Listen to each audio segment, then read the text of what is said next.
வீடியோக்குரிய promo release பண்ணியிருக்காங்க. வீடியோக்குள்ளே போகிறதுக்கு முன்னாடி நம்ம சேனலில் லைக் அண்ட் சப்ஸ்கிரைப் பண்ணி சப்போர்ட் பண்ணுங்கள். வீடியோ வந்துட்டு இன்ட்ரெஸ்டிங்காகவே இருக்குது. ஃபஸ்ட்டு சீனில் வந்துட்டு மயிலு காட்டி அவங்க மாமா எல்லோரும் பேசிகிட்டு இருக்க மாதிரி தான் காமிச்சிட்ருக்காங்க. அப்போ அவங்க மாமா சொல்கிறாங்க, மாப்பிள்ளை இப்போயே நான் உன்னை பற்றி போய் ஈஸ்வரிக்கிட்ட சொல்கிறேன்.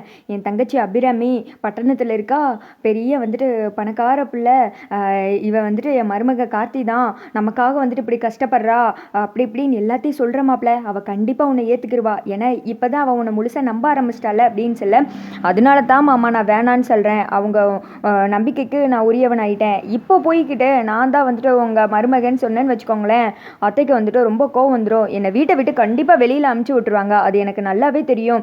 இன்னும் கொஞ்ச நாள் போகட்டும். நான் எப்படியாவது ரேவதியோட கல்யாணத்தை நல்லபடியாக நடத்தி முடிச்சு நான் உங்களை வீட்டுக்கு கூட்டு போகும்போது நான் அத்தைக்கிட்ட எல்லா உண்மையும் சொல்லி தான் கூட்டு போவேன். அப்படி தான் மாமா நினச்சிக்கிட்டு இருக்கேன். இப்போ போய் நம்ம எதனாலும் சொன்னோன்னு வச்சுக்கோங்க, தேவையில்லாத பிரச்சனை தான் வரும். அதுவும் இல்லாமல் சந்திரா மேடம் வேற எப்போ தான் என்னை வெளியில் அனுப்பணும்னு காத்துட்டு இருக்காங்க. அப்புறம் அத்தை ஏற்றி விட்டு என்னை கண்டிப்பாக வெளியில் அனுப்பிச்சிருவாங்க. கொஞ்சம் பொறுத்துருங்க, எல்லாமே நல்லதாகவே நடக்கும் அப்படின்னு சொல்ல, ஏப்பா அதுக்காக அந்த மகேஷ் கூட கல்யாணத்தை நடத்தி வைக்க சொல்கிறியா, அதுக்கு என்ன பண்ணுறது அப்படின்னு சொல்ல, கூடி சீக்கிரமே அந்த மகேஷை பற்றியும் மாயாவை பற்றின உண்மையாக அத்தைக்கு எப்படியாவது தெரிய வைக்கணும்.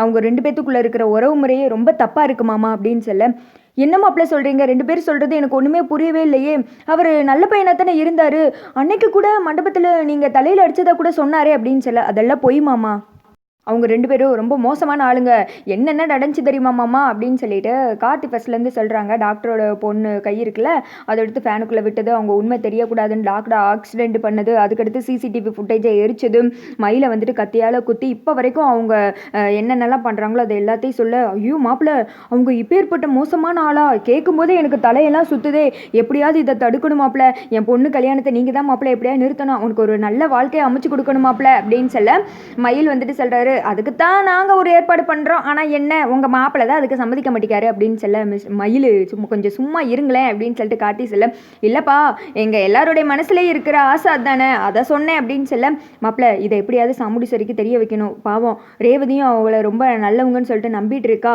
அந்த பொம்பளை எப்பேற்பட்ட மோசமான ஆளுன்னு சொல்லிட்டு எங்களுக்கு தெரியாமல் போச்சு, அவன் மட்டும் நம்ம குடும்பத்துக்குள்ளே நுழைஞ்சான்னு வச்சுக்கோ, நம்ம குடும்பத்தையே அழிச்சிருவா, பணத்துக்காண்டி தான் இதெல்லாம் பண்ணிட்டு இருக்காங்க அப்படின்னு சொல்லிட்டு இவங்க பிளான் போட்டுட்டு இருக்காங்க.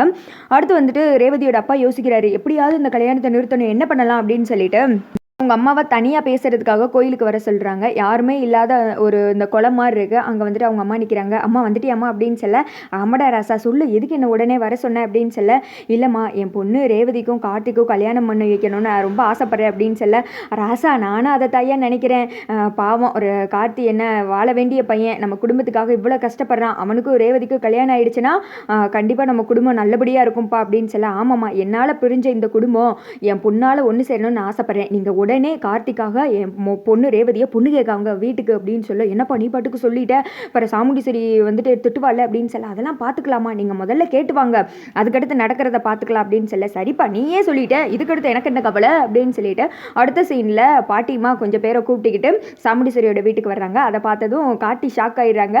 அவங்க மகை மட்டும் ஈன்னு சந்தோஷமாக சிரிச்சுக்கிட்டு இருக்க, என்னாச்சு எதுக்கு இங்கே வந்திருக்கீங்க, உங்களை தான் இங்கே இந்த பக்கமே வரக்கூடாதுன்னு சொல்லியிருக்கல, நீங்களே எதுக்கு என் வீட்டுக்குள்ளே தேவையில்லாமல் நுழையிறீங்க அப்படின்னு சொல்லிட்டு சாமுண்டீஸ்வரி வந்துட்டு திட்டுறாங்க.